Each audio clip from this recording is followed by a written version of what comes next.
வெளிச்சம் டிவியுடன் இணைந்திருக்க பெல் ஐகானை பிரஸ் பண்ணுங்க. அமையவிருக்கிற 8 வழி பசுமை சாலை தொடர்பாக மாற்று கருத்து அல்லது எதிர்கருத்து சொல்லக்கூடியவர்கள் யாராக இருந்தாலும் அவர்கள் மீது வழக்கு பதிவு செய்வது, அவர்களை கைது செய்வது, சிறையில் அடைப்பது போன்ற நடவடிக்கைகளில் தமிழக அரசு தொடர்ந்து ஈடுபட்டு வருவது அதிர்ச்சி அளிக்கிறது. மக்களுடைய கருத்தை அறியாமல், அவர்களின் இசைவு இல்லாமல் இத்தகைய திட்டங்களை நடைமுறைப்படுத்தக்கூடாது என்பது சட்டம், விதி. ஆனால் இப்போதுதான் மக்களிடையே கடும் எதிர்ப்பு எழுந்த பிறகு கருத்தறியும் முயற்சியில் ஆட்சியாளர்கள், அரசு அதிகாரிகள் ஈடுபட்டிருக்கிறார்கள். 8 வழிச்சாலை மக்கள் நலன்களுக்காகவா என்றால் இல்லை, அது கார்ப்பரேட் நலன்களுக்காக என்கிற கருத்து இன்றைக்கு மேலோங்கி இருக்கிறது.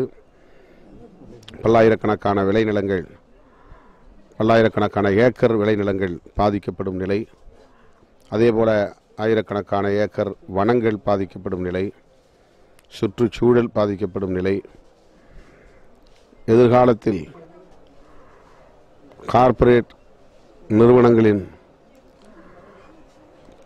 கொள்ளையால், சுரண்டலால் மக்கள் பாதிக்கப்படும் நிலை என்ற ஒரு அச்சம் இன்றைக்கு மக்களிடையே வளர்ந்துள்ளது. இந்த நிலையில் அரசு 4 மடங்கு விலை தர தயாராக இருக்கிறோம் என்று பொருளாதாரத்தை காட்டி ஏய்க்க பார்க்கிற முயற்சி மிகவும் வேதனை தரக்கூடிய ஒன்றாக உள்ளது.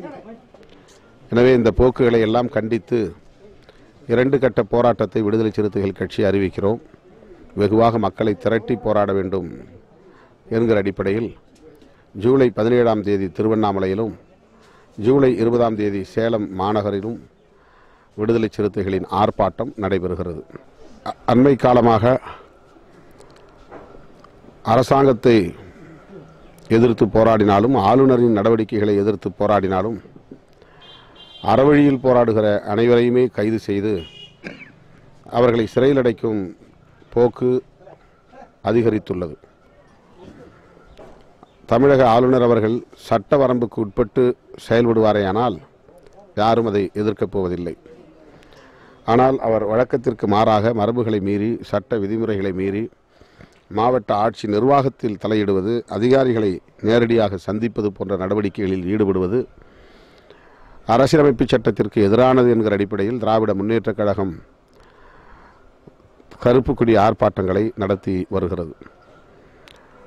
அது ஆளுநரின் செயல்பாடுகளையே தடுக்கிற செயல் என்று நாமக்கல்லில் 100க்கும் மேற்பட்டவர்களை கைது செய்து சிறையில் அடைத்திருக்கிறது தமிழக அரசு.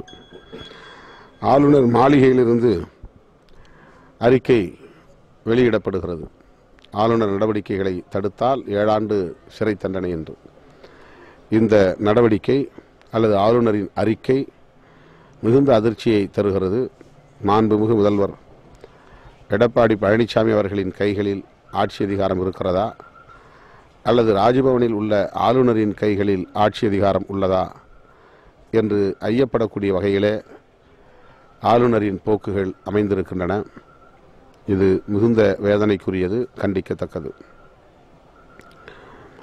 கடந்த 4 ஆண்டு கால ஆட்சியில் பாரதிய ஜனதா செய்திருக்கிற சாதனை என்பது உலகிலேயே பெண்களுக்கு பாதுகாப்பில்லாத ஒரு நாடு இந்தியா என்று முதலிடத்தை பிடித்திருக்கிறது.